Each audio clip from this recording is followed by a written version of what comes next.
Nel video di oggi cercheremo di andare a far luce sul full ROM dei piegamenti in verticale, ovvero quando è da considerarsi completato.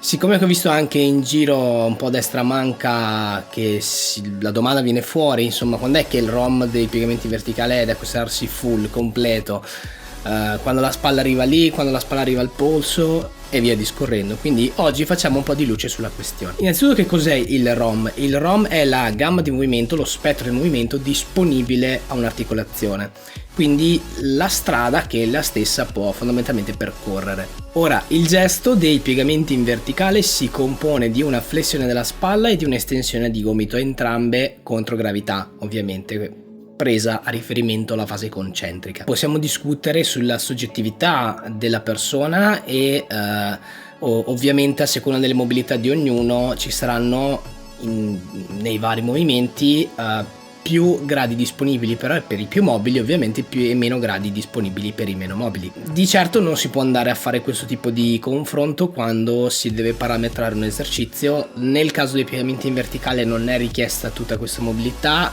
La media dei soggetti è sicuramente in grado di eseguirlo in termini di escursione articolare, quindi questo tipo di problema non sussiste. Tornando al quesito originale, quindi quando è che il ROM è completato? Abbiamo detto che il piegamento in verticale si compone di una flessione di spalla e di un'estensione di gomito, ovvero quando uno di questi due movimenti è completato, è concluso, il ROM è da considerarsi terminato. Se prendiamo a riferimento un deep handstand push up, un piegamento in verticale profondo, vediamo che nella fase eccentrica del movimento abbiamo un'estensione della spalla a favore di gravità e abbiamo anche una flessione del gomito a favore di gravità. Cosa succede quando la flessione del gomito termina? Che vediamo che è il fattore limitante nel gesto, perché l'estensione di spalla vedremo fra un attimo che comunque continua.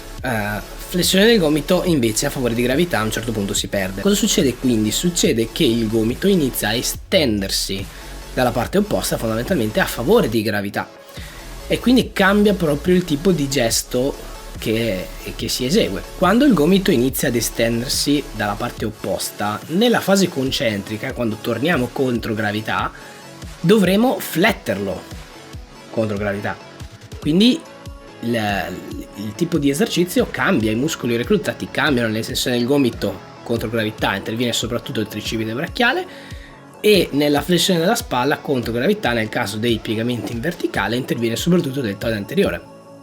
Ma stiamo prendendo a riferimento solo il gomito, quindi quando noi torniamo a fletterlo contro gravità perché abbiamo iniziato a estenderlo dalla parte opposta, quello lì diventa fondamentalmente un curl, come fosse un curl a peso corporeo, ok, a testa in giù. Il muscolo principale è il bicipite brachiale, quindi cambiano proprio i muscoli che si stanno reclutando. Poi torna nei suoi gradi di flessione di gomito ottimale, a quel punto si reinizia a estendere il gomito nella parte giusta e quindi torna ad essere un piegamento in verticale.